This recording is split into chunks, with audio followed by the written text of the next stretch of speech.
last name and give me your title. We'll start with you. Elwood Lui, L-U-I, Associate Justice retired, the Second Appellate District, Court of Appeal, Division 3.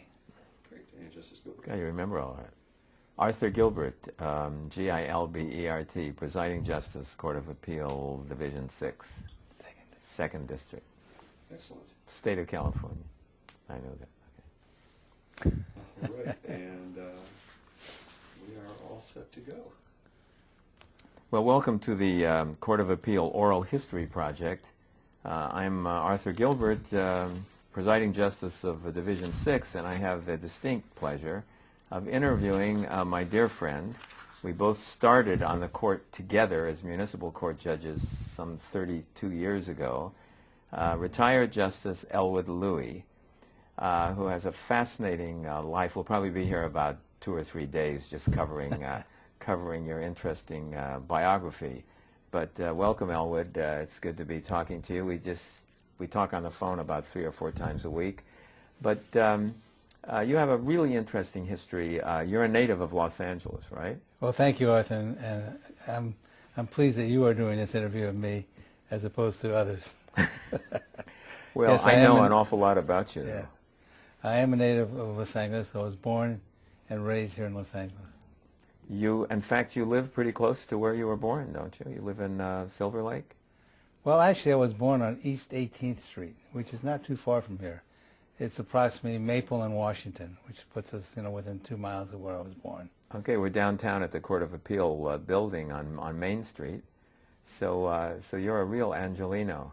And tell me a little bit about your childhood. Well, I'm the 7th child of my parents who immigrated from China in the early teens. My father was here first in about 1916, 17. He stayed here for a few years, worked as what immigrant Chinese Americans did when they came to the United States. He worked in very menial jobs because he couldn't get regular employment at something that he was more skilled at. And he went back to China in the 20s, and he eventually returned to the United States in about 1925 with my mother. And so they settled and then now you mentioned you have 7 brothers, right? And sisters. 7 yes, siblings. correct. I have 3 sisters who came first and 3 brothers, and I'm the end of the line. So you're the baby of the family. Yes. Okay. So so when you were born, how many years ago was that now? What year was that? That was 1941.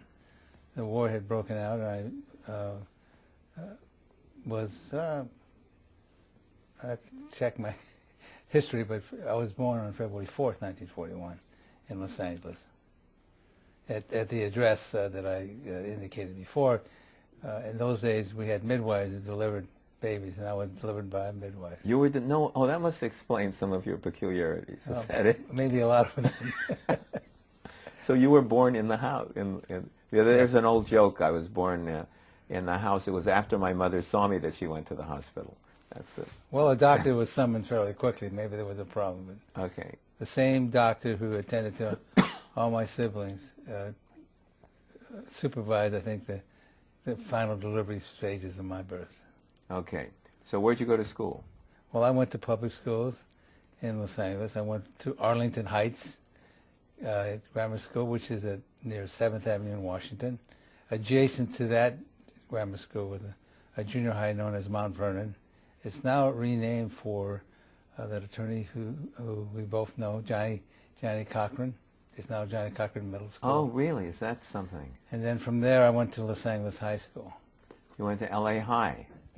And a number of your contemporaries who became quite successful and community leaders were at Hollywood High at the same time you were, right? Hollywood High? I mean, whoops, that's where I went to, that's where I went to.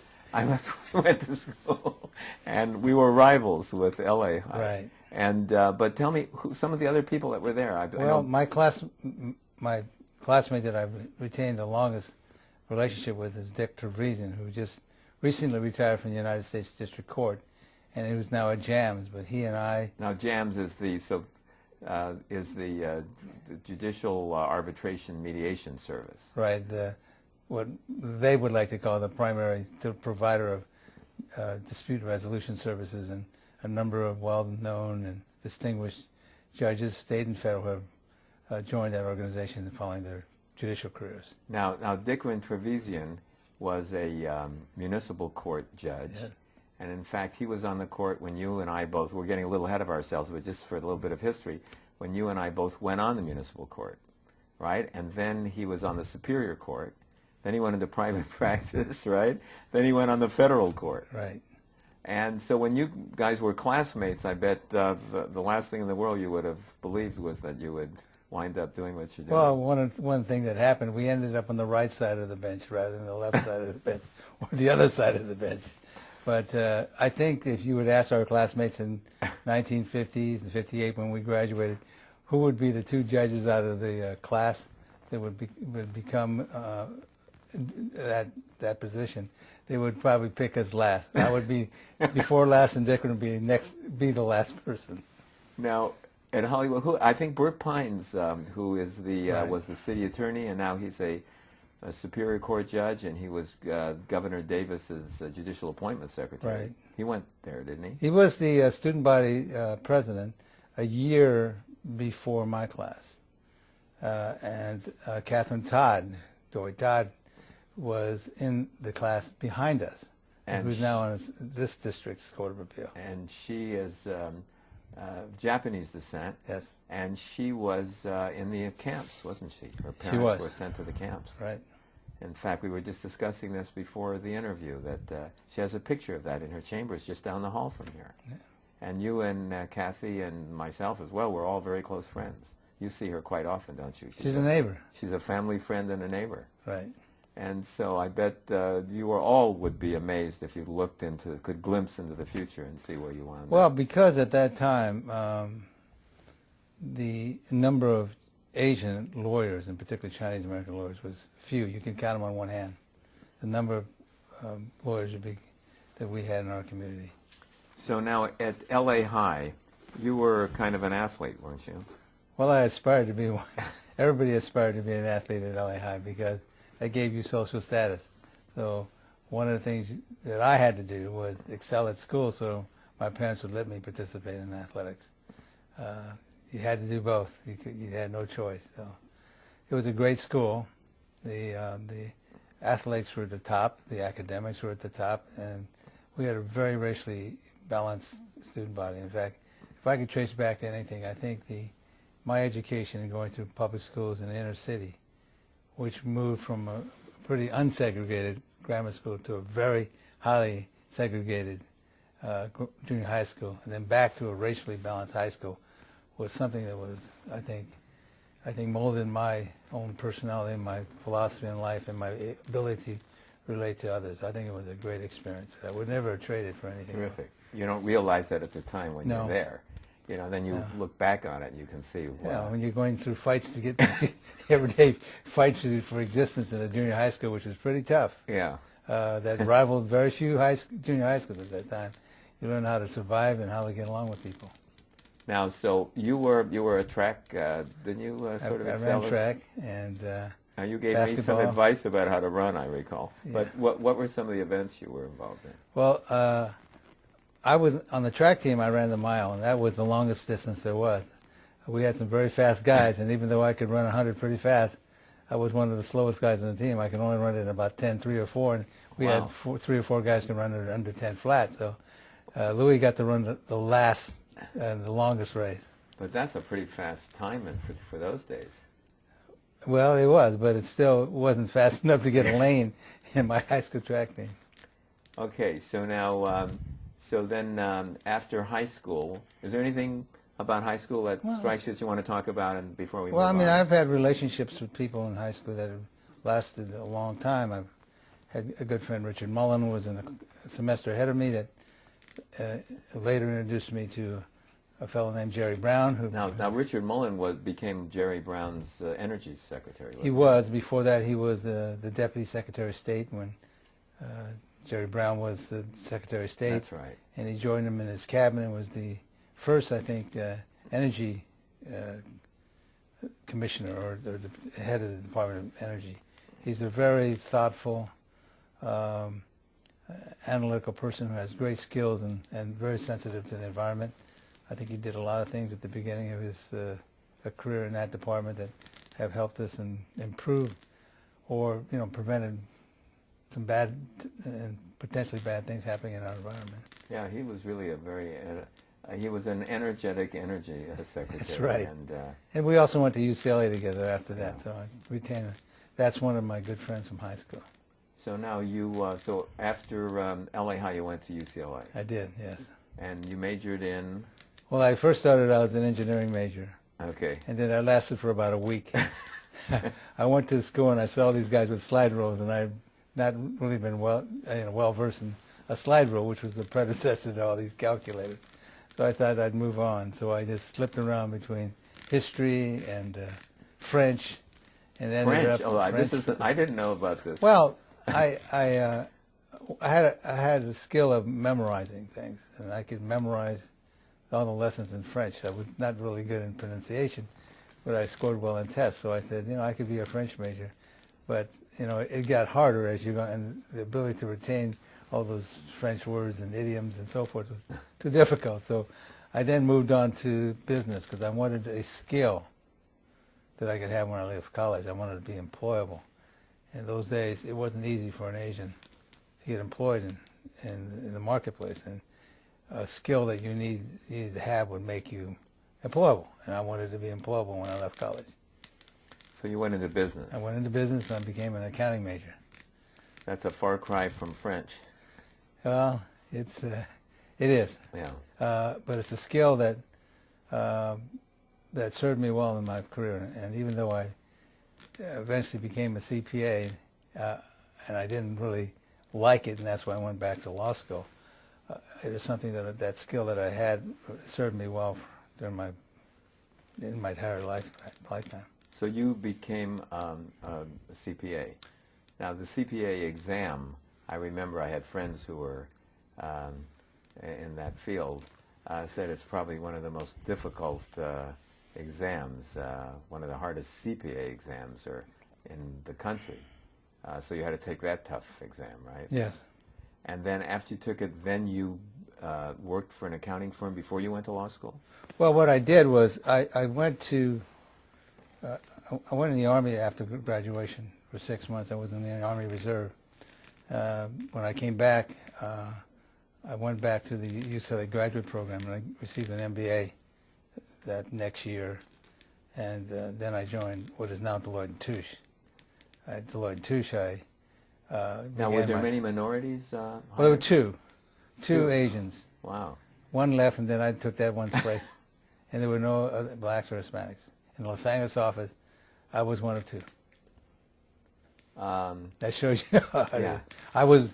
I interviewed with the Big 8 accounting firms then, and I received offers from 6 of the Big 8. I was at the top of my class. I had straight A's in graduate school. I had the exam passed, but you didn't get offers from everyone.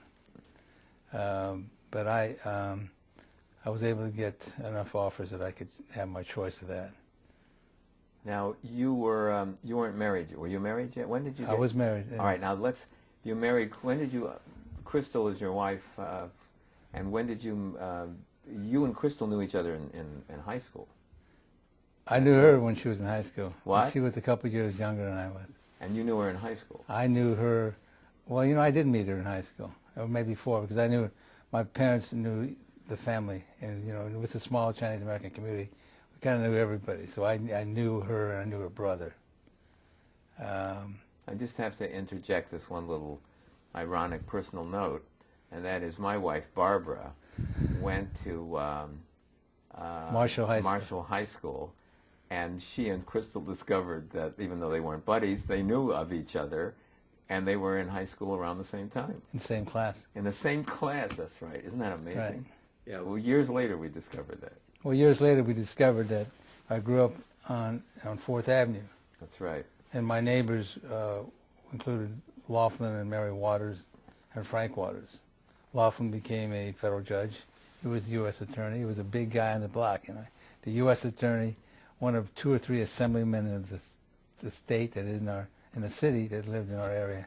so we were well protected. We had a nice clean street, and so Laughlin was somebody that I admired because and I played with his nephew. We were good friends. But I discovered that a market down our neighborhood market, the Foreign Market, was a place where your father had a delicatessen. He had a delicatessen. And I know that we met at a dinner, and you were talking to Dr. House with the House Eye Clinic, and you were describing growing up in the area, and Dr. House was delivering newspaper in the Silver Lake area, and then you talked about your father and his delicatessen, and I looked at you. That was the gentleman who had the delicatessen, and you didn't believe me, and I didn't describe the Foreign Market in detail, including where the potatoes were situated. And the pickle barrel. The pickle barrel. That was unbelievable. And Dickman Trevisian, Judge Trevisian, was there, and he knew my father as a kid. I never knew that. He knew the whole market. He used to go there all the time as well. You know, this is something that's probably never going to exist in Los Angeles again, because in that time, the city was not as big. We had one freeway, the Pasadena Freeway. That's right. People knew each other. They got along well with each other. There was, you know, for a minority, there was racial discrimination. You had to be careful of that and understand people didn't always agree or like you. But you know, the kids all got along. And they knew each other, and that was something that was, you know, remarkable. But hopefully, does exist still out there in the world. So now you met Crystal. And you were dating. When did you marry Crystal? Well, we got married when I was just had finished my MBA and was a teaching assistant at UCLA. And before I started working at Deloitte, it was in the early part of 1964 we got married. And so when you started practicing as an accountant, you were married then? Yes. And then you had a child. At the end of the year of 1964, and I continued working in accounting, and then I discovered that while it was a great education, it wasn't something that I wanted to do for the rest of my life. So I started law school at night at Loyola in 1965. It's hard to remember all those dates, but 65. Okay.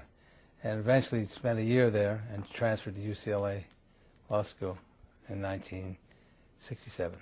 And you were raising a family at the same time. It was difficult. I was raising a family, working full-time. Was in the Army Reserve on weekends because it was the Vietnam crisis and we had to go to double meetings. Working as an accountant wasn't easy but you know, everything held together and I was able to get through it all and get through law school. Were you able to sleep at all? Not too much. So you were working full-time while you were at UCLA Law School? Yes. That's I have to admit that's a violation of the rules. Yeah. That is just unbelievable. Well, that's where your great work ethic comes from, because I don't think anything's changed. Well, you can either say work ethic or desire to switch from being an accountant to something else. So you had the motivation.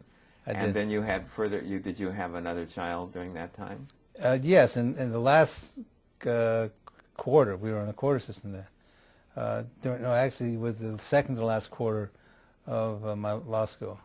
Chris, our youngest son, Brad's our first son, but Chris was born in March of '69, and that was during final exams. Boy, I can remember we were in the hospital. Not only was it an imminent delivery, but it was the night of the SC UCLA basketball game, which we go to. And Crystal was having her labor contractions, but they weren't fast enough. So we took a time out and listened to the ball game. And I said to her, you know, I'm not a rich guy. In fact, we're short on money. We've got to have this baby soon. So he was born the next day. So, my goodness. Now, we might just mention in passing that your sons have carried on the legal tradition. Tell us a little about what they're doing now. One's a partner in a law firm. Bradley, who was our first son, went to Marshall High School. He went to public school, and Marshall, and then he went to Yale as an undergraduate degree, and he went to both, and became a member of the Department of Justice Antitrust Division in Washington. And he stayed in Washington, lived in Washington. He did come back after law school to clerk for the family judge, who was Dick Trevisian. They both were earned the ability to be a clerk to a federal judge, and they chose Dick Teresian to be their judge. And Bradley then went back east to Washington, where he's an antitrust lawyer, and he eventually joined Morrison Forster, and he's a partner there in that firm. And quite successful. Very successful. And your other son now is Chris. yeah. Chris, our free spirit son, Chris. He went to Marshall as well. He went to Cal, and then went to Loyola Law School. He, after clerking for Dickren, he went to Melvin and Myers, and now is with the U.S. Attorney's Office in Los Angeles. Okay, so now you've gone to UCLA. You've taken the bar exam, and you passed the bar. And now what? Well, again, I was at the last year of law school. You look around to see if you can get employment, and I looked. Having been a CPA, I thought it would help me to, seek employment in law firms, and it would be unique to have someone who's both a lawyer and a CPA. Again, I met some racial barriers, and although there were some fine firms that offered me positions, I decided to work in government because I would get much more experience. And I had a difficult choice between the U.S. Attorney's Office and the Attorney General's Office in California, and I chose the State Attorney General's Office and worked there for almost 3 years as an appellate and antitrust lawyer. My goodness, that's right. So you decided that would be a better avenue to take than private practice, because you'd been in private practice as an accountant. Well, quite frankly, there weren't any Asian lawyers in any of the big firms in Los Angeles. You couldn't say there was a racial barrier, but there just simply weren't any Asian lawyers there. So here you are at the Attorney General's office for 3 years, and then you move on from there. What? Moved into a smaller firm that specialized in Asian business. I was the guy responsible for their tax work and corporate work, and about 6 months before I became a judge, which was in August of '75, I went on my own practice.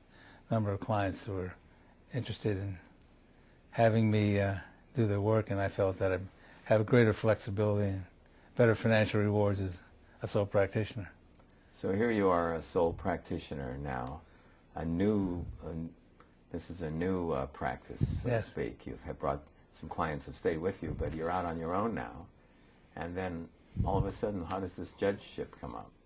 Well, about a year, actually, during the campaign, a number of people. This is the gubernatorial campaign. Gubernatorial campaign. Jerry Brown was now running as the incumbent Secretary of State for governor, and and I worked on that campaign a little bit, not much, because my friendship with Richard Mullen. I was trying to introduce him to people, be supporters.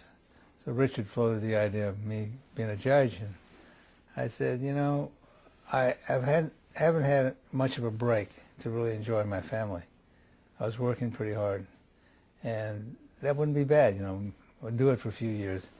I may be reintroduced to my family instead of these long working hours. So I said, that's something I would be interested in. I actually filled out that application right after the election, sometime in March or April, and it percolated to the top of the list, I guess, and by August I got a call about an appointment. Well, August, as I recall, Jerry Brown was not, in his first term in office, was not making any appointments. Nope. And everyone was complaining.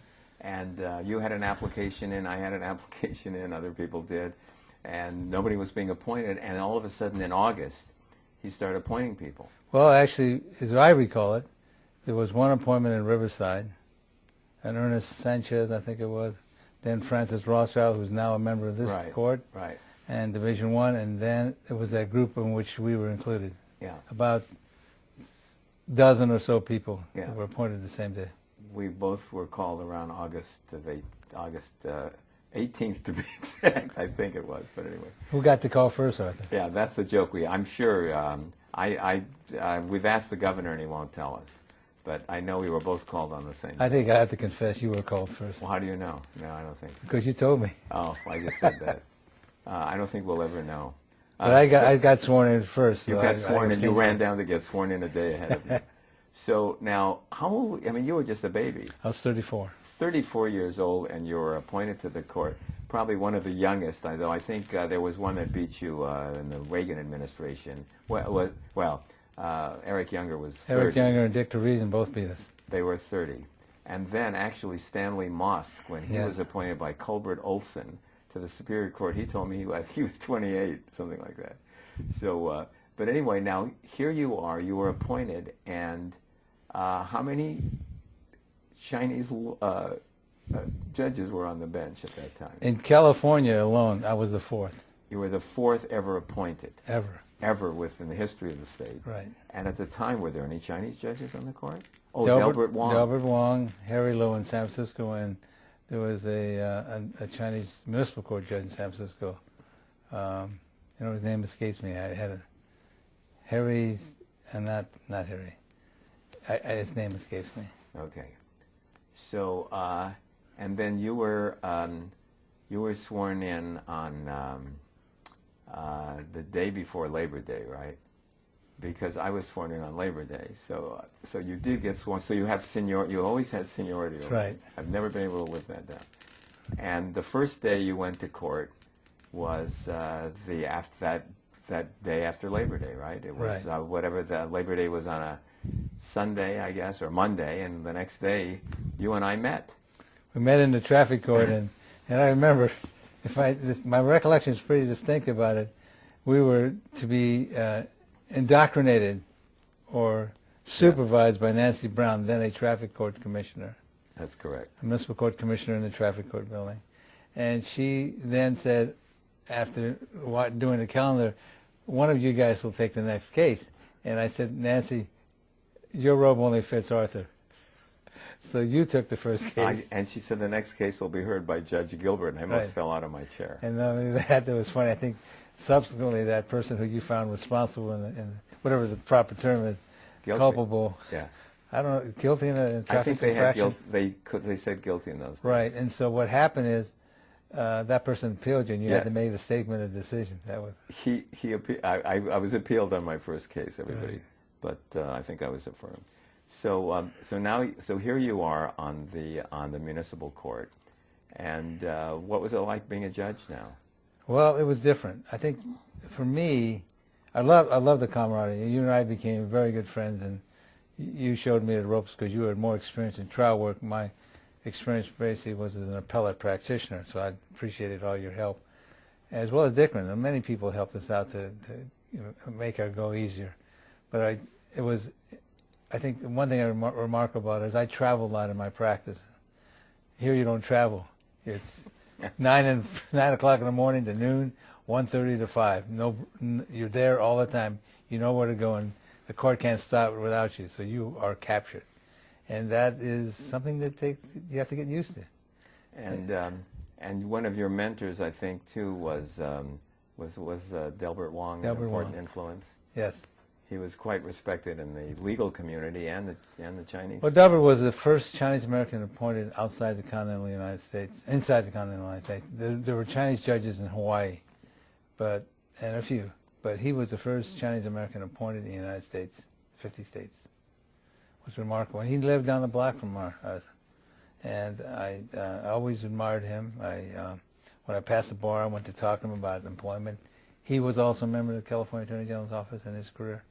And he thought it was great, and I said, well, Delbert, maybe I should follow in your footsteps on this one.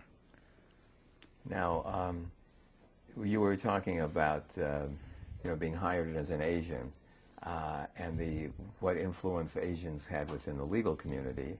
And I recall you were inviting me. You're saying, we're going to lunch today. I'm taking you to lunch. I said, where are we going?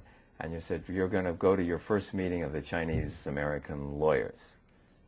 Correct? Do you remember that? Well, yes, and I do. It is the case. I also invited Lauren Miller. That's right. And the occasion was a speech by Bert Pines, who was then the city attorney, and we were talking about the formation of a minority bar. In Los Angeles, these Chinese American lawyers, which is now called the Southern California Chinese Lawyers Association, is the first minority bar, other than Langston Bar, in the city. And there was even a debate then between certain Chinese lawyers as to whether or not a separate bar association was necessary, because the LA County Bar would look out after us, and I think that was a distinct minority.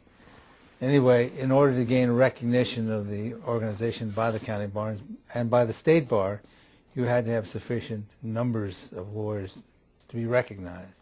I think the number was somewhere upwards of 75. So the first year, the Chinese American Lawyers Association included Arthur Gilbert and Lauren Miller, who were passing as Chinese in those days in order to help us out. Well, actually, you didn't have to be Chinese to be a member. No, you guys absolutely. were very open. In fact, I remember there was some other people that wanted to be members of the bar. And it was a really small, I mean, we were, what, 15, 20 people, something Yes, like that? very small. And we used to meet in Chinatown. Right. And how many members are there today? Now we're talking, now this is incidentally, I don't know if we mentioned the date that we were appointed, that you were appointed, and that was 1975. And now we're having this interview in 2007. And if you just tell us, how many members does the Chinese American Lawyers have now? Well, not all the Chinese American lawyers are in the organization, but I think the organization numbers at least 300 to 400. And when there is a dinner, the annual dinner, it is, I mean, the governor shows up, the attorney general, all the top political officers are there. And there's generally, what, how many people? Close to 1,000 people are there. Close to 1,000. Yeah, there's 1,000 people show up for dinner now. And every political person is there. Everyone in the community knows to be there, to show up. And it's just remarkable to see how this organization grew from the group of us sitting around a table in Chinatown at a restaurant. So great strides have been made. You're a pioneer. Well, you were the pioneer. You just took me along. So so tell me now. So here you are in the municipal court, and you were hearing. We were all hearing traffic cases. Well, it only took me 2 weeks to be asked to leave for another assignment, and I think as the younger judges on that court, you and I were given calendar assignments because of our ability to handle volume and to handle cases with dispatch and fairness, of course. And so when you became eventually the king of traffic court as a presiding judge of that court, or master calendar court, Division 66, is that correct? Yes, my goodness, that's right. I moved over to the Raymond courts with Dickren, and I was there for over a year. And then I moved to the criminal courts building. Do you want to just, before we, Yeah. do you just want to tell, I just remember the story because we were all a bunch of cut-ups. And it was really an incredible experience because I recall prior to Jerry Brown being taking office as governor, the court really had a lot of very good people. We had some wonderful colleagues, but they were all a bunch of white guys. And all of a sudden, we have blacks, Asians, we have Japanese, Chinese, Mexican Americans, Filipinos. I mean, it looked like the United Nations. Things just overnight almost changed when Jerry Brown started appointing people. Well, he did a much better job of diversity than other governors before him, and I think that pattern has been continued, probably because there would be no good explanation for doing something otherwise. Yeah. And so we did have a very racially balanced court eventually in the municipal court. And we had a lot of fun. Do you remember one incident when you were going out on the bench? Do you want to tell my about birthday, sometime in 1976, and or it could have been Chinese New Year's, but in any event, when court proceeded, I got on the bench. I saw my bailiff, who was a very large, muscular African American with a shaved head, with his shirt off, ringing a gong, and then proceeded to have a line dance, which was led by Dick Trevisan, and they had a carpet over their head. They were marching down and pretending they were a dragon dance, and everybody had a great time. Now, this was the end of the session of court. End of the session. Make that clear. Special session after the court. Things are a little different today. Yeah. But we were really, we won't go into all the pranks that we had because we were serious while on the bench, but off the bench we did. But that was an expression how well people got along with each other. Yeah. People of different backgrounds and ethnicities and race we're all able to get along and do the work, which is hard work. We're dealing with people who are, under the thumb of the justice system, and they had been accused of committing a crime, and we had to have some levity to our work and to our relationships, and we impose that upon ourselves to have that kind of fun.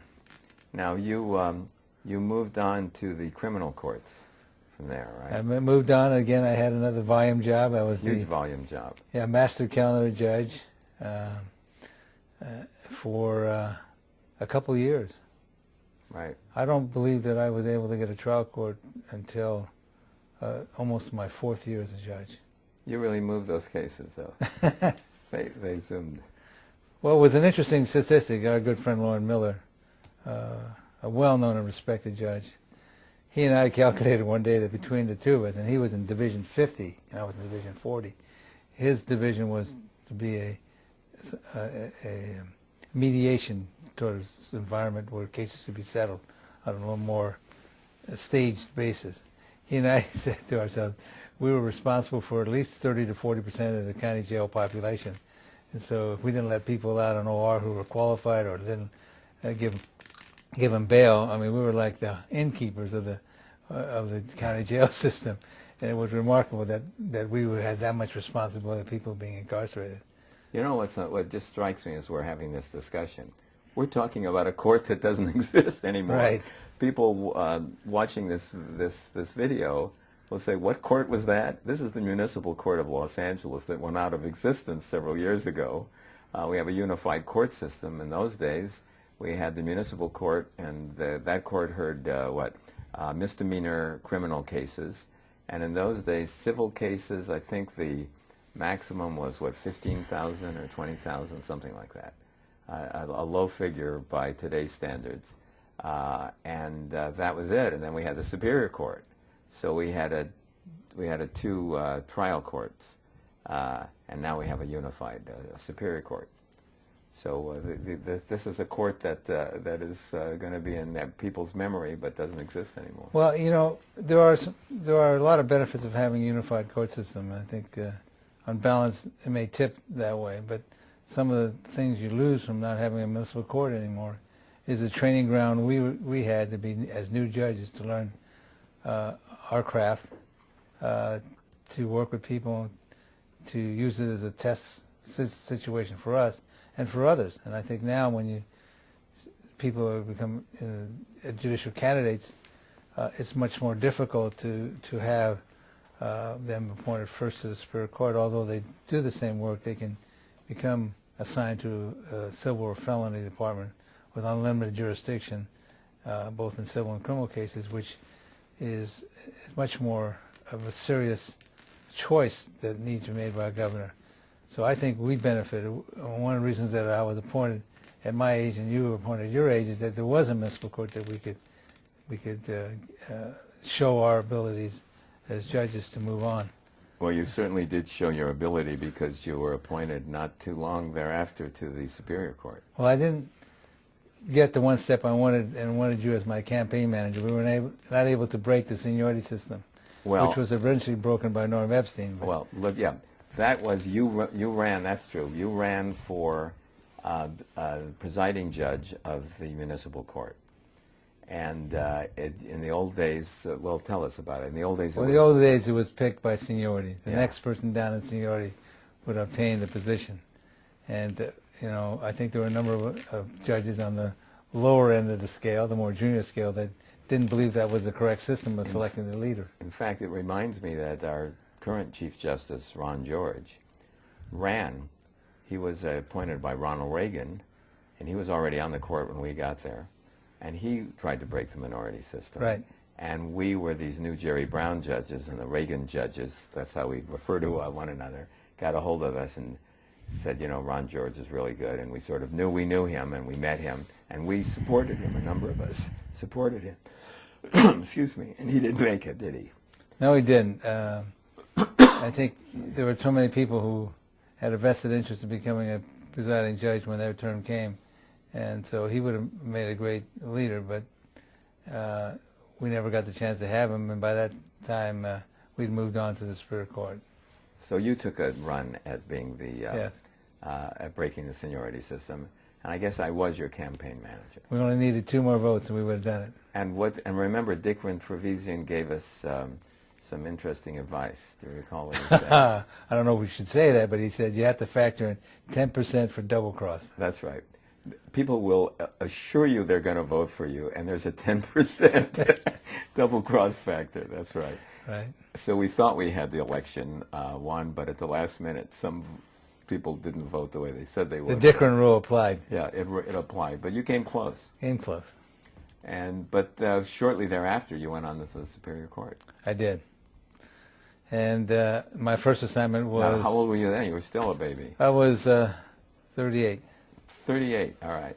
One of the younger Superior Court judges. Yes. And then assigned to the Juvenile Court. It was a choice that I didn't wasn't my first choice, but in order to avoid an assignment in Pomona, which I was told if I would pick a Juvenile Court assignment, I would not have to go to Pomona, which I didn't want to do because it was a long drive, and that was where the new judges usually went, to Pomona, because there weren't too many appointments in the East District. It's to our such court. a large, sprawling judicial Right. district that sometimes you'd have to drive 60 miles Ron to get George, to one of the yeah. courts. If Ron- you're a new judge, that's what happens. But Ron George and Lauren Miller from the West Side they'd take them an hour and a half each way. Yeah. It took me over an hour to get there every morning. But Yeah. I liked the assignment. I was just going to say, 2 weeks after I accepted a judicial appointment, Juvenile Court assignment, or was given it, whichever way you want to look at it, I found myself in the Juvenile Court in Pomona. So, and I liked it there. But I eventually moved around. I was asked to be considered to accept the position of presiding judge of the Juvenile Court, a position that Skip Byrne had for years, and he wanted to turn the reins over to someone else. So I served as his assistant presiding judge, and I ran the dependency court. And one of my jobs was to recruit good new judges, like you, when you became a member of the Superior Court. You came and took a Juvenile Court assignment, and we had a real great camaraderie of new people to kind of change the guard and have a fresh approach to juvenile cases. You were intimately involved. You had a famous case, too, I recall. The Armenian baby case, which I acquired because of affidavits. The ACLU, who represented a putative parent who was actually a foster parent in charge of the care of this child, sought to have permanent adoption rights, and the county council rejected. And what was at issue was a policy that all foster parents signed agreements that they would not try to adopt a child because their job the primary function as a foster parent was a young child was to get that child ready for adoption by someone else. And if they had a dual loyalty to that, wanted to adopt themselves, they would never prepare that child for adoption by others. Exactly what happened here in that case was highly visible in the community because the foster parent was a black mother with other foster children in her care, and the baby mother was an Armenian, and so there was some racial overtones about an Armenian baby being adopted by a black parent, and so it became a cause célèbre. And so I stepped in the courtroom. An order had already been made for cameras in a courtroom, a public forum, even though these cases are typically confidential and proceedings closed. That's very unusual, isn't it? That wouldn't happen today, would it? It would happen today. It would. It didn't happen then, those days. Oh, it didn't happen. I'm sorry. Yeah. I misunderstood. It would you. happen Okay. today, Right. with proper procedures. Yeah. But thrust upon me was a case that was covered by the national media. And I think the interests were, treated by the foster parent as one of a vested right to adopt, and that was a question. Ultimately, the case was settled. The foster parent withdrew for reasons that are confidential, but it left embellished in my mind a need to look at these cases appropriately. I didn't like the Department of Adoption's view that should be a prohibition against biracial adoptions, because I think that's not appropriate. Moreover, there are a lot of children who never would be adopted. If, for example, a white family could not adopt a black child because there are not enough black foster parents to step forward and have these adoptions. We could never have children adopted. On the other hand, I don't think a foster parent should have a quote accelerated right to this or some preference because they're the foster parent. Indeed, when their job is, an agreement is to help this child move to a permanent situation. So I think those two issues were important. So when I became on the dependency court and leading that court, I tried to work some resolution of those cases in. But it was a difficult case, one that probably I remember of all the cases the most. I remember you and I had discussed it, and it was a difficult case, and with such a media attention on it. Yes. So, anything else on the Superior Court that you'd like to talk about before we move on? Well, no. My stay on the Superior Court was about a year. That's all. You were a little bit more than a year, and then I became a candidate for the Court of Appeal. You were on, as they call, the fast track. I guess so. And then, so you were appointed to the Court of Appeal in 1980. And you were in Division 3. Right. In fact, my judicial office would have been in this very chambers had I stayed on the court. Now, tell us a little bit about this change from the trial court and all the publicity with the cases and people and dealing with these volume courts and master calendars, and now you're in the what some call the rarefied atmosphere. Well, the rarefied atmosphere was quiet. In fact, for some, when you think about it, too quiet.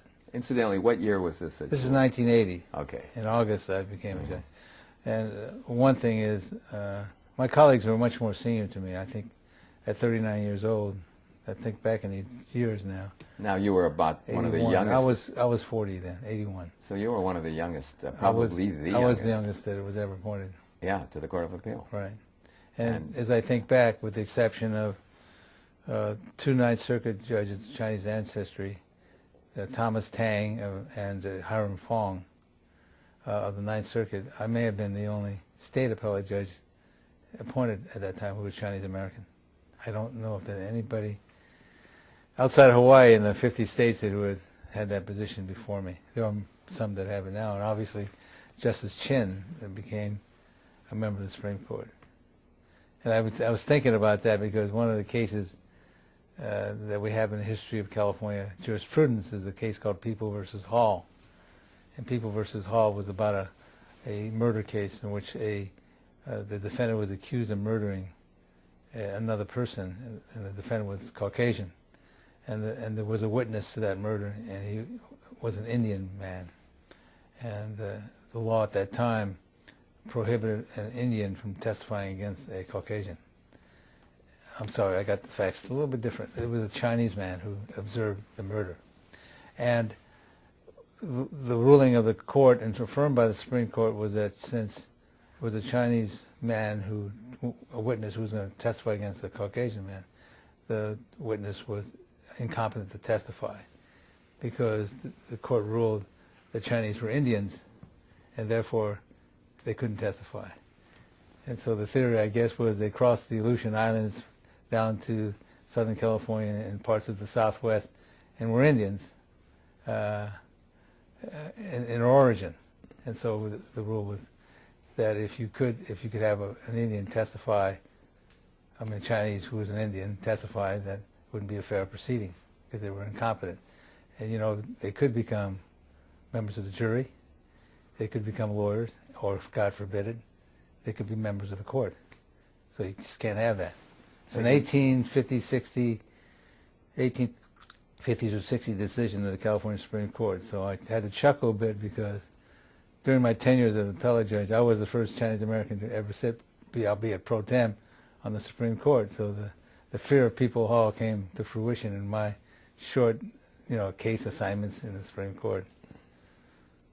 I think when I explain that case to people these days, in the last 5 or 10 years, they're shocked by the nature of that case. They can't believe it. I know. Right. You look in disbelief, but I guess one of the wonderful things is that within a generation or two, things have changed. Well, there's a funny thing, the prologue to that is, I was in Guangzhou, China about 2 years ago, and there was a newly found excavation of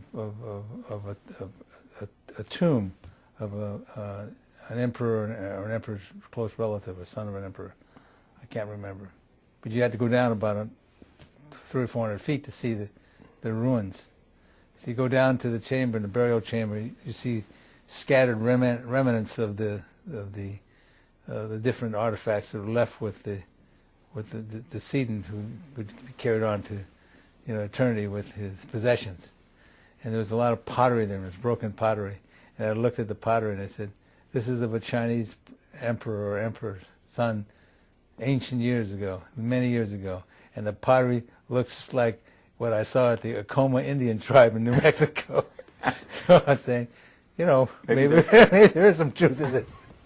So I was chuckling when I looked at that pottery and said, well, Chinese are Indians. Or Indians are They were right Chinese. about something, right?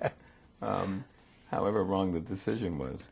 So anyway, so now you're on the Court of Appeal, and you don't have to remember all the cases you've been on. I know you had some disagreements with some of your colleagues on cases, and you did, in a very respectful manner, dissent on some cases. And those dissents, what happened with them? Well, the court changed when I first came on. When I first came on, Rod Potter, who became a dear friend of mine, and Justice, the former state senator. Yes, suddenly I was, oh my goodness.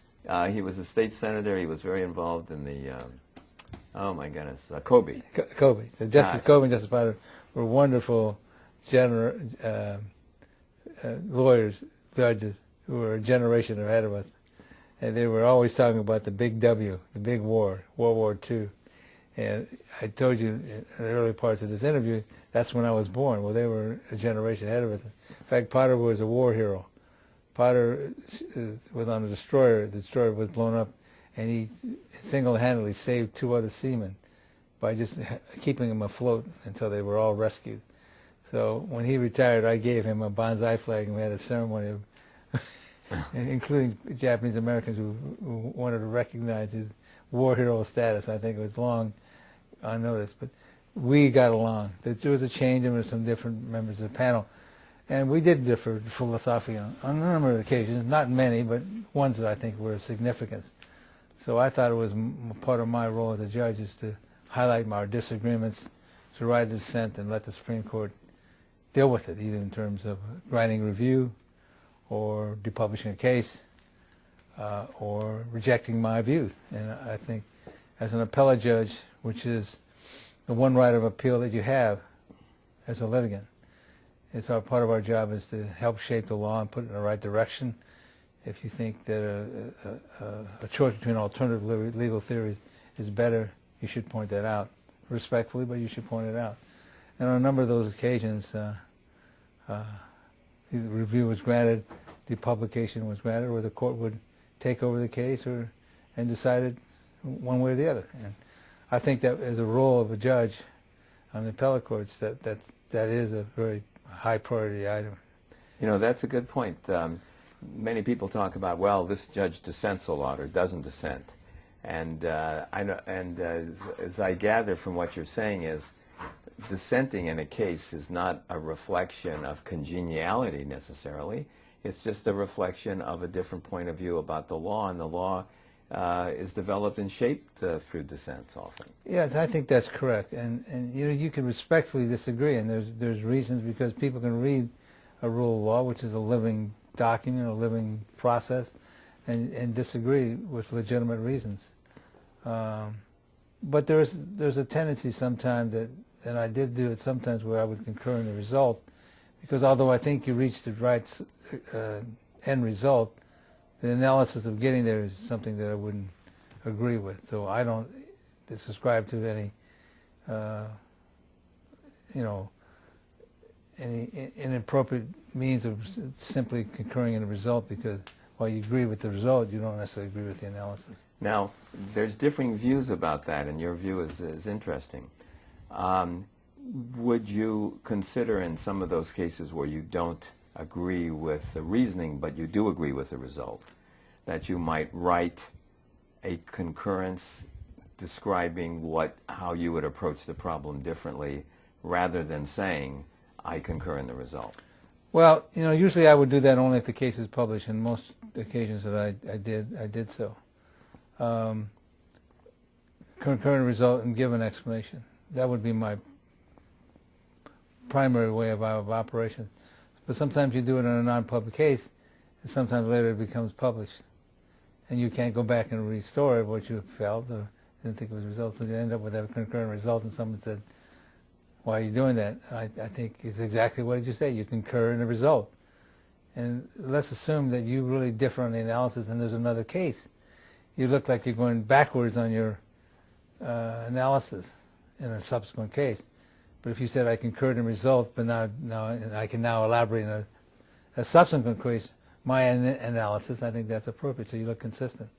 Because one of the things we have to be careful as judges, I don't have to be careful anymore because I'm no longer a judge on that aspect, but is to leave tracks so people could follow the development of the law and have some predictability. I want litigants to know that, when they take words of an opinion, what did Gilbert mean when he said these few words? Does it mean he was going in one direction as opposed to another? That you'd have some predictability in the law that makes us a better system. Who knows who's going to be looking at this video in the future. Right now, they may not even know what we're talking about when we say published and depublished. Right now, we publish a certain number of cases, a small percentage actually. A state, I think it's grown a little bit, but it's usually about anywhere from 20% down to 10 or 15% of cases that are decided by the Court of Appeal that are actually published. And there's been moves afoot to have everything published, and there's controversies about the pros and cons. So who knows, in the future, maybe they'll all be published or maybe they won't be. But what we're talking about now is a system in place where not all cases are published. So is there any particular case on the Court of Appeal that strikes you want to talk about? If not, it's been 20 years. Yeah. I mean, I'm sure that I think back and look at them, which I haven't had a chance to do. There'll be one or two, but I had a couple of cases that I thought were important. It dealt with Kumis Counsel, for example. I had a case. I don't even remember the name of the case, but I think my case analyzed the need for Kumis Counsel and the disagreement with carrier on a problem. So people understand the Kumis issue. You're talking about when an insured is represented by the insurance company, there could be a conflict. They're entitled to their own attorney as well, supplied by the insurance company. And you wrote a case that anticipated that result. Yeah, for example, a policy limits is $1 million, and the case can be settled within policy, and the insured wants to settle it or fight it, and the carrier feels differently. And I think the insured should have a right to it, participation on certain levels. You also decided some obscenity cases, did you not? Yes, one case, which is interesting, highly debatable, was a case involving a 995 motion in a criminal case where you hold somebody over for trial. This involved a pimping and pandering case in which the DA charged a actor and actress for committing a sex act for pay while filming a movie. By filming a movie. Right. And whether that movie would qualify under the... Yes, and I studied this case for quite a bit of time and talked to my good colleagues Colby and Potter, and we reached an agreement. Our analysis was if you were to commit a petty theft, and say, I'm going to go commit a petty theft, and I want you to film it and pay me for this, but you pay me to steal a product. Would that be a crime? Or let's assume in those days when we were judges, the big thing was the snuff movie. Someone actually would commit a murder and have it filmed, and would receive pay for that, and that would be a rule murder. Is that a violation of crime? We had sex on top of that, and we have the obscenity issues, we have the First Amendment, all these issues come up. And so we ruled that the DA was correct. That they're actually violating yeah. the crime even though they're doing it as part of a movie, Yes. of a pornographic There's a movie. funny part of that, the day after the decision was entered, I woke up with an alarm and the radio went off and it said that Justice Lui had declared sex a crime. And my wife said to me at 6 o'clock in the morning, "Is that what you did?" And so a lot of jokes about this. The case goes to the Supreme Court, and the court reverses this 7-0. So, we were 7-0. thoroughly wrong. You were thoroughly wrong. wrong. And written by a very conservative justice. Yeah, well, that was the thing. It was Marcus Kaufman, who Yes, a was very outstanding judge. brilliant guy, Brilliant guy. very conservative. And he's very conservative, and he looks at this and he says, legislative history does not demonstrate that that was the intent of the legislature to declare this a crime. So here I am, looking at a case, objectively. Legislative intent, I believe. Justice Kaufman reviewed the legislative history of this statute, which there was none, incidentally. There was no... There is no legislative history whatsoever. It said that the legislature never intended this result. And so here we have the most conservative, maybe perhaps one of the most conservative judges the court has ever had on the Supreme Court, said that the ruling favoring criminal law prosecution in these cases was wrong. Or the court didn't favor it. And, we had no vested interest in this case.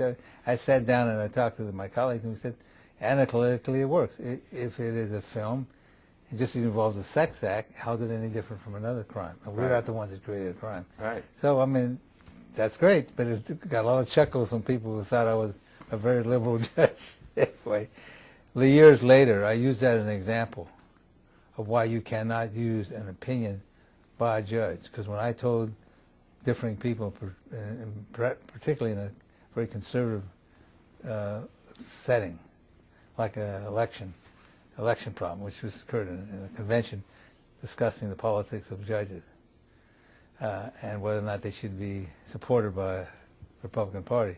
I brought up this case and I said, you think this liberal leaning opinion was incorrect? Absolutely. I said, well, Justice Kaufman wrote it. And so my point was, let's not go against judges for their political views, you think, because they rule out a certain way on the law. And it made a point. That's right. You weren't a flaming liberal. You were sort of middle of the road, and this might be considered a liberal opinion, but it doesn't typify what your philosophy is. It was a conservative opinion. It didn't typify what Kaufman wrote was a liberal opinion. And That's right. I'm sorry. The other way around, of course. I'm sorry. That's right. It was Kaufman who, what one would say would be a liberal opinion. Yeah. Yeah. But I had no... Yeah, you don't have a vested right one way or the other. No, one way or the other. Well, you're bringing up a little bit about philosophy, about your judicial philosophy, and I think you've voiced some of it already. Do you want to expand on that a little bit? Well, I always looked at the cases, if you could follow the rule of law and follow the precedent, you had to have a good reason to disagree with it. Court of appeal judges don't have the luxury of trying to disagree with Supreme Court decisions. They can articulate why it's wrong and flag it. Indeed, in a couple instances, I believe I got the Supreme Court to change directions when I flagged it with a concurring opinion with the separately issued decision. So I'm particularly pleased that I was able to shape the law in certain instances, not a large number, but from my time of 6 or plus years in the court, was able to make somewhat of a mark on the court in the development of the common law in California. Now, during that time, you were involved in some other judicial activities as well. You were involved with the California Judges Association. Yes, I was. I was in my last years on the bench. I was president of the CJA, and we had faced against the judges at that time a proposition which would have limited judicial salaries of judges and any other constitutional officers to $64,000 a year, which was a significant amount of money less than what we're all making at that time. And government service is always going to be less than the public marketplace, but that was just an intolerable bit of an attempt by some to point particularly at the judges. So we got on an aggressive campaign with CJA. We organized a very political movement to block that initiative. And we made a voluntary assessment against members vetting on their court to help fund the campaign. And the proposition was soundly defeated. And I remember one of the great things that year in December, we returned some of the assessments back to the members. A 25% dividend, if you want. It was a significant amount because we were very careful with our money. So one of the judges was on the committee was the treasurer, Olson, Judge Olson. Signed all the checks, and it was on the back of my car on Christmas Eve. We put them in the mail. I put them in the mail personally. I get my check in the mail after Christmas, before New Year's, supposed to be a Christmas present, and he forgot to sign my check. And you've never let him forget I never let him forget that. Now is that Lester Olson? Lester Olson. Okay, who became is really one of the outstanding private judges out there. He was one of the first to go out and has a reputation, a nationwide reputation. He's superb. Really a superb judge, yeah. Right. And he forgot to sign, wouldn't you? Isn't that typical? I said, is this a joke or is it on purpose? He pleaded innocence. It was unintended. So so now you're on the Court of Appeal, you said for 6 years. Yes. Now some of us, I've been there forever, it seems like, and other people have had longer tenures, and you're still relatively young. I was 46, and I look back at, remember when I told you when I looked at this job initially as being a judge, and not as a judge, as a profession, I said to myself I would have to look at this in the future as to whether or not I would want to stay on the court. And I had grown very fond of this position. It's a great position. It's something that lawyers all should seek to attain, and seek to attain, but never attain it. A once-in-a-lifetime job to have. And I did look at my family situation. I had a son at Yale. The tuition was $30,000, which was about close to 30% of the gross pay of this job. I had another son going to Cal. And I thought to myself, political winds change, but it may be the time that I have to leave the court. And if I miss it too much, I can come back, because a good friend of mine, John Van Camp, will be the next governor of California. He'll let me back in. Well, he didn't. He didn't quite make it, did he? He didn't quite make it. And I'm now in private practice with a firm that had talked to me over time. I had new partners that was interested at Jones Day, where I'm today. And I decided, and it was an agonizing choice that I thought about for many sleepless nights, and I decided that I would go for it and leave. Now, what year was that? This is 1987. So I left the court on September 30th, 1987. And you joined the firm of Jones Day. Right.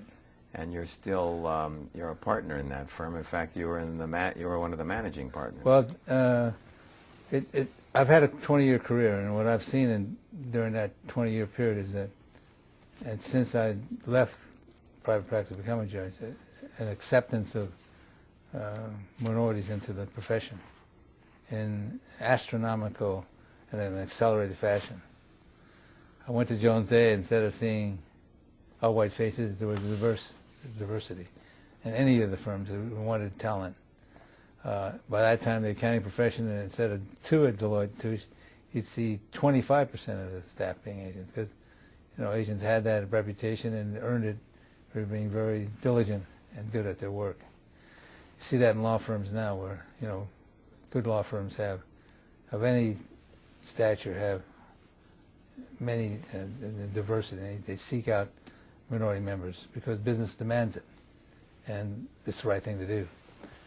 I started, and it took a little while to get acclimated. I was no longer a judge; I was an advocate, and that transition for a couple of years was difficult. But I got into the flow of it. I didn't turn back and look back. I kept my connections with my friends on the bench. I was given assignments. One assignment I was given by the Board of Supervisors, they asked me to take over the Children's Service Department. I remember I got that, a yes. call at 2, probably prompted by you, Arthur. Well, Ed Edelman. I had something to do with it, but I mean, I just suggested you, and everybody immediately, well, they asked me about you. As a matter of fact, I didn't, they suggested you. And I said, he's the only person to do it, but everyone knew that.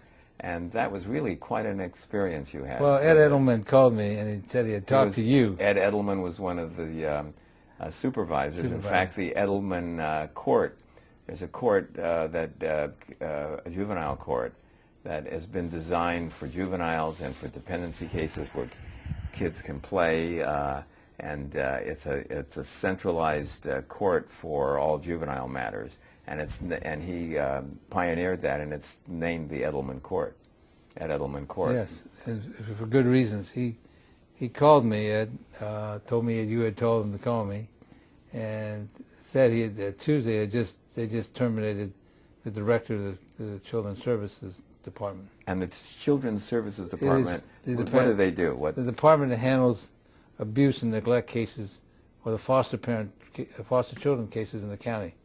I didn't know it then, but it had a staff of 4,000 employees, had a budget of $600+ million, and multi-offices stretched all over it, and a lot of litigation problems. And so, because I'd been away from it a while, he said they had just fired a director and they wanted me to take the job. And this is Tuesday night after the board meeting. He said, you come down and talk to the board on Thursday. And I said, wait, Ed, I have private practice, I have a number of cases. Eventually we worked out a basis upon which the firm and I could accept, and they would accept, that I would not be, I could continue to do my legal work, and as long as I did both things, and both things to satisfaction, they didn't require me to disengage from the firm, which I wouldn't have done. And you had a lot of practice when you were in law school and accounting school and working and raising a family. So you were an old hand at this. This was long hours, 7 days a week. And they said for 2 months, we just need time to pick a director. 2 months passes. There's still no one. They haven't even conducted an interview. They haven't even put it out for search. It lasted 5 to 6 months, this assignment. One of the most enjoyable, challenging things that I've ever done in my life is run that department. And you turned it around, didn't you? Amazing things happened. Turned it around, restructured it. You know, they had a pyramid. I flattened it. I wanted all the social workers, the supervisors, to go out and work on cases so the children would be watched. But one of the problems then was the children were abused because there was not enough contact with a social worker, who could then look and see by visitations whether the child was having any problems, whether there's further abuse issues, getting care, schooling, education, medical care. So now that all took place. And eventually, at the end of 1990, they found a person, a department that has had many leaders. Peter Degree lasted over a decade. And then there's been a couple of people after. But it was a hard task to fill. And I think being someone who is not vested with wanting to have this job, someone who can come in with a fresh approach and do the judicial system. The judges knew, because this is litigation with dependency cases, that I was able to make some headway just because of my former position and get a cooperative spirit. So in fact, the whole staff, they wanted you to be the new director. But you turned that down. Yeah. And then the other occasion, since I left, was a problem that occurred during the Governor Wilson's administration. There was an impasse politically, I guess, between the Bar Conference of Delegates and the governor. The governor vetoed the fee bill. So there was no funding for the state bar and the disciplinary system that goes along with it. So the Supreme Court is the supervisor of the juvenile system. could not tolerate a shutdown of the lawyer disciplinary system, a system that they had the ultimate authority over. So I got a call from the Chief Justice, and now Ron George, who had moved on from the municipal court up to the Chief Justice position, asked me to be the special master of the bar, and I accepted. So for over the next 2 years, while the bar was shut down, continued to shut down, I helped reorganize the bar and implement new technology, new rules, a variety of things, and try to streamline the system. And then we restarted hiring people, and I turned it over after a couple of years. And was there a case involved with that? It's in-ray attorney discipline system. And that case mentions you as being really responsible for solving the problem and praises you to the skies. It's not often, you're being a little modest here, not talking about it, so someone has to, but this was really a remarkable, another one of your remarkable achievements. Where there were so many dissident groups, you had to bring them all together and formulate a plan. And the Supreme Court recognized the really magnificent job you did and gave you the credit that you deserved in a published opinion. We should have the cite for that opinion here if anybody wants to look it up, but I don't have it at my fingertips. And you're so modest you don't either, apparently. It's in these papers somewhere. Okay. What year was that? Do we remember the year that the case was published? I remember reading it. It's the in-ray attorney discipline system, and it's about 1996 or 7. You and I are alike in that we never remember case names. I remember a famous, remember some, or case citations. I remember a wonderful judge, Jerry Pact, who's deceased now, who said, for every case name I forget a line of poetry. So I always use that quote when I give him attribution when I had a hard enough time remembering your name today. So we're more interested in the substance, right? You're interested in what's going on, not the case name. I know you're modest, but you really were recognized for many of your achievements. You've won a number of awards. We talked about the being president of the California Judges Association. You're elected by judges statewide to have this position, and it was a much stronger organization back in those days than it is today. Who knows what it'll be like in the future? But it was really a major representative of the judges throughout the state that dealt with numerous issues, ethics, the judicial education, the media, all aspects of judging, and you were really noted as one of the leading presidents of that organization. Now, you won an award. You won the Whitkin Award. I was pleased to be presented with the Judicial Council's Whitkin Award, Amicus Curiae Award, which is given annually to a judge or lawyer. And I received it after the conclusion of my work on the Special Masters. And last year was the recipient of the Bernard Whitkin Medal from the State Bar of California, which I cherished as a part of something that I felt very significant and special. UCLA has also made me the Alumnus of the Year, and that was a very nice award. I remember how difficult it was to be a student at UCLA for me, and how I really wanted to excel, but just didn't have to excel in every possible way I could. I did well in school, but I was having to work, and I really didn't do all the studying that I'd like to have done in those days. So on the court, you get to study, and you could see the development of the law, especially in the appellate court. You can take the time and really do something with the law and development of law. And I think my real law school came with it on the Court of Appeal. The first time I really said it was to sit down, think through the law and what it means, get to the underpinnings of the reasonings and policies behind the law. So I like the Court of Appeal. Of any assignment I've ever had in judiciary, I like this the best. And I also like the fact that we're not tied down to 9 to 5, you know, except for the 2 court days that we have. We're very flexible. We're portable. And can telecommute. And nevertheless, I was here every day that I was on the Court of Appeal. Just that, you know, just that nagging thing that the jury's waiting is not with you. So I think that's why this is the best job there is in the court system. Now, you've also had a profound effect on how we dress for the Court of Appeal.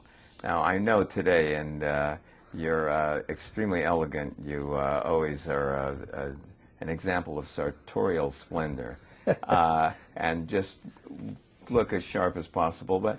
And you always looked sharp, no matter what you wore. But I remember on the court, didn't you introduce jeans and an open shirt as well, I mean, I thought people were, I didn't see the need to have a suit and tie on to come and read briefs, look at the law.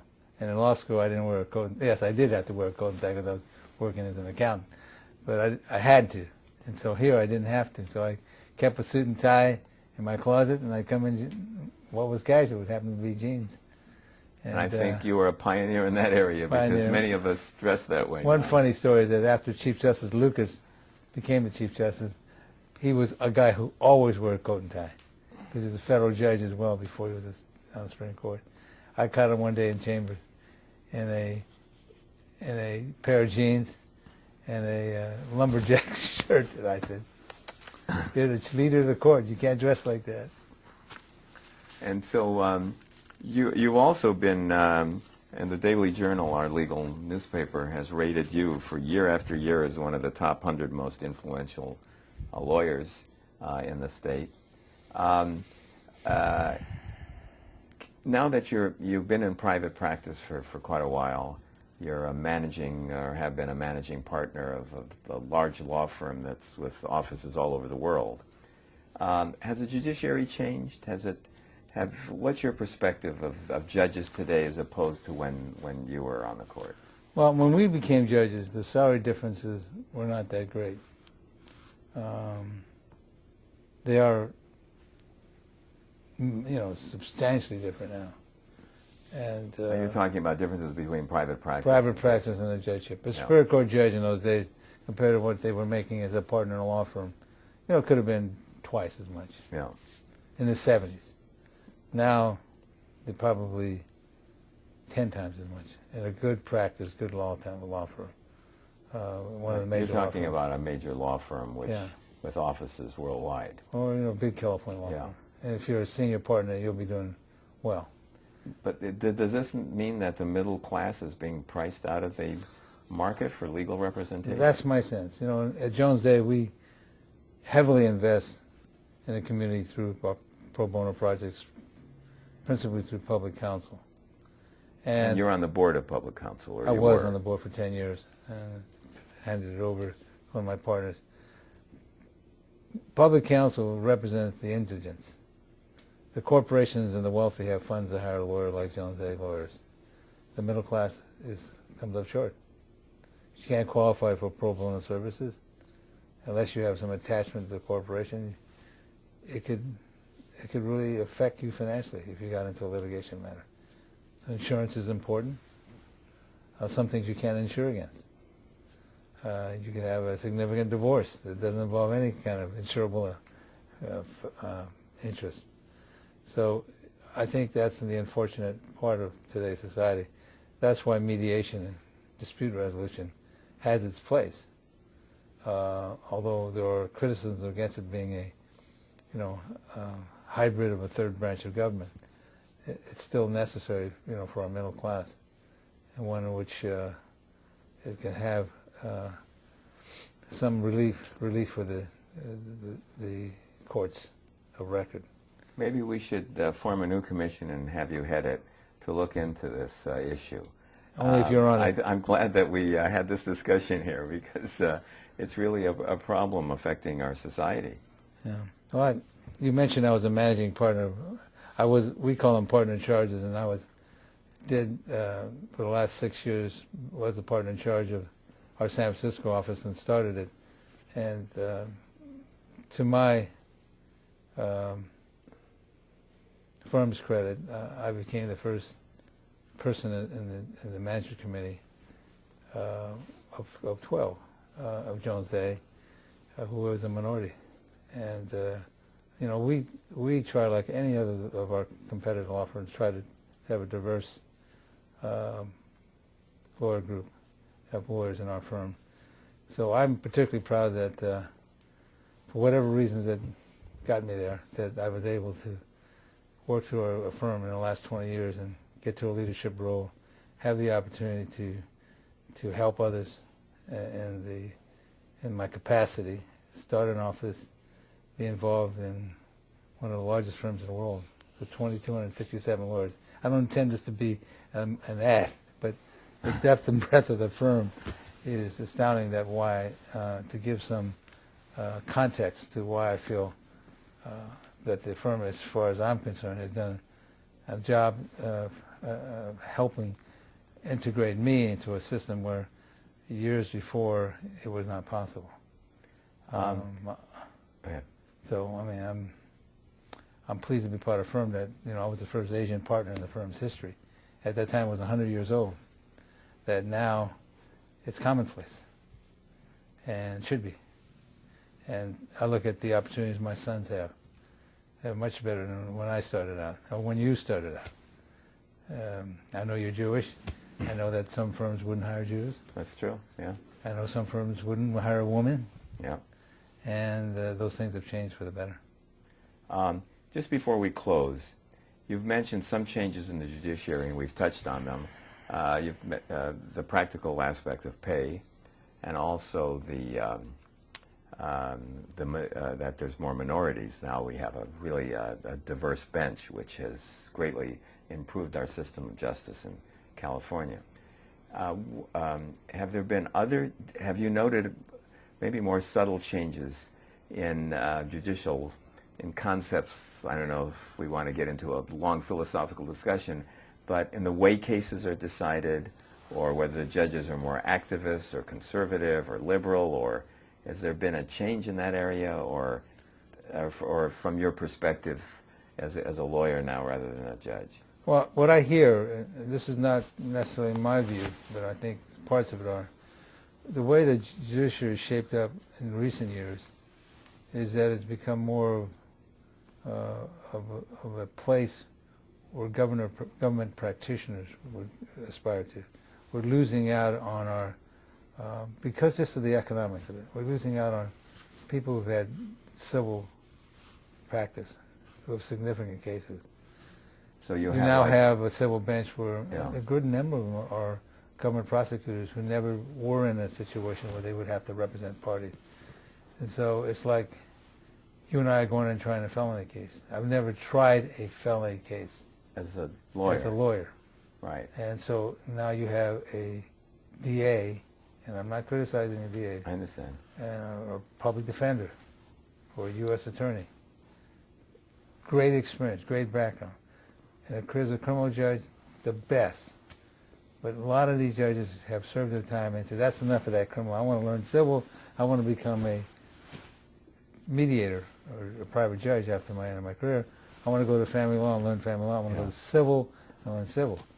Well, there is an experimentation of deciding cases in a situation where they never served in private practice.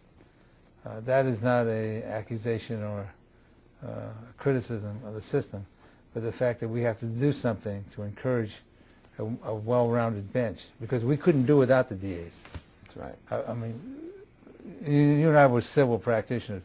We learned the criminal law as municipal court judges. We learned how to do it in speeding tickets, then misdemeanors, in juvenile court, and then felony trials.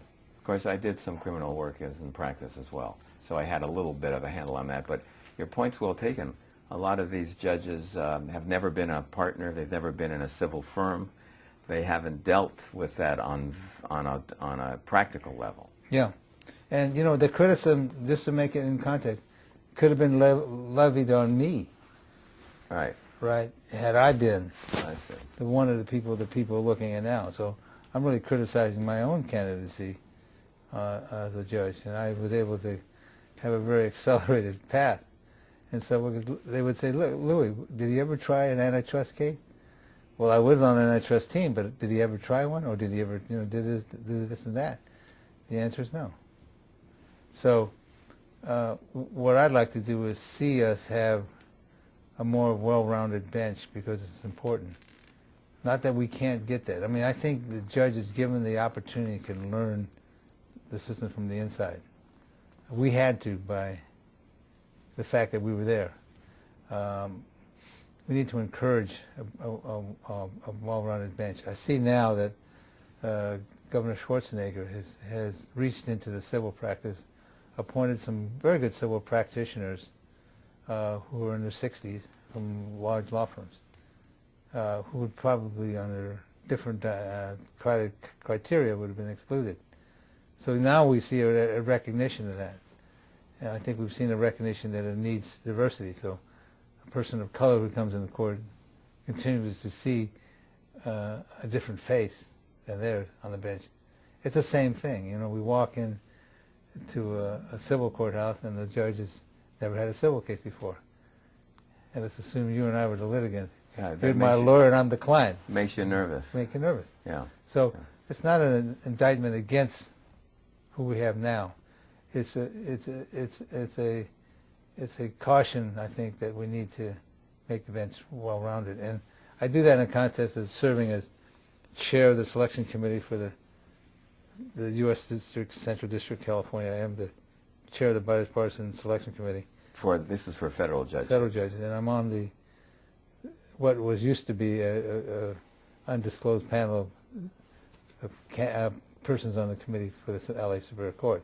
So I do see the candidates who come before us. I see the numbers of people from certain families, but we have a great bunch of new judges. They're as good as candidates we had before, but we got to continue to be careful about having a well-rounded bench. Two other things I want to just mention that just occurred to me. You authored a book, and you're the expert in the state on judicial retirement and the tax consequences of that. You've lectured extensively throughout it. The Supreme Court calls you to lecture them. Do you want to just tell us a little bit about your book? Well, the book is a book that I picked up from the Chief Justice, and getting bad with names again. Let's see. Who was your predecessor on that? Levitt? Judge Levitt. Boy, right. I'm coming through, all right. Yeah, you are coming through. I usually don't remember these names. Judge Levitt, who passed away, and Justice George believed when he became a member of the Supreme Court he should not participate in the book. So I have carried it on through 3 editions, and the new edition is coming out shortly. Okay. It's not an ad because I don't get paid for the book. It's free to members. It's quite a job. And one thing, we've just mentioned your family, and we just mentioned Crystal, your wife, in passing. But she had a very significant role. Well, yes, as well in the judicial process. Why don't you just tell us briefly about that? Recently finished at the beginning of this year, yes, her 8th year on the Commission on Judicial Performance.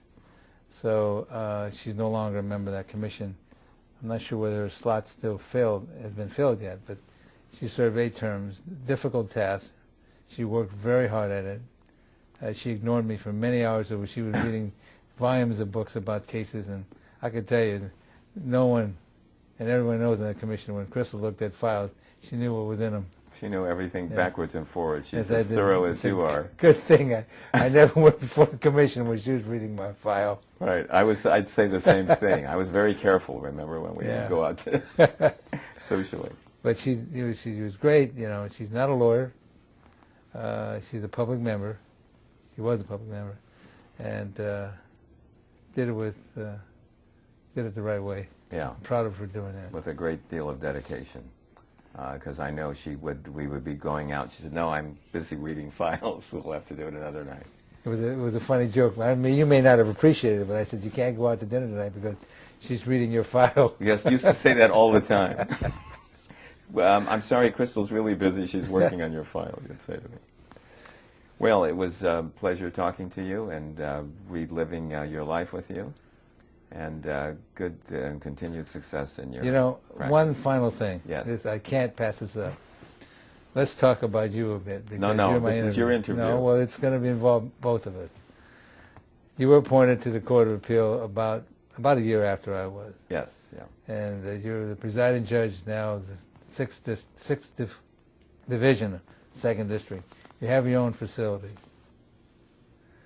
You didn't then when you got appointed. In fact, we are now in Division 3, the chambers of Justice Krosky, who succeeded me on the court. So it's a fitting note that we're here doing this interview when, in your first day of the court, I took you into my chambers because you had nowhere to sit, and we shared a conference room, and you accused me of making too much noise when you were writing your first opinion. That's right. We didn't have a facility, and you graciously said you can use my chambers. Right. And I used your chambers for almost a year, and you used to say, I had no idea that when you get this job, you get a roommate. Well, and I was it. your roommate for the first year. You get on the Court of Appeal, you get a roommate. And that was that's just the continuation of a very great relationship between the two of us. Two guys from L.A. who grew up in the city, one from Hollywood High School and one from L.A. High School. Who had never dreamed they're doing what they're doing today. But I have one question for you. Why does Hollywood High School have a square track that's not a quarter mile? I don't know. I think we needed some additional funding for that. You didn't have enough room. L.A. always got it. Always had the best over us. Anyway. Thank you.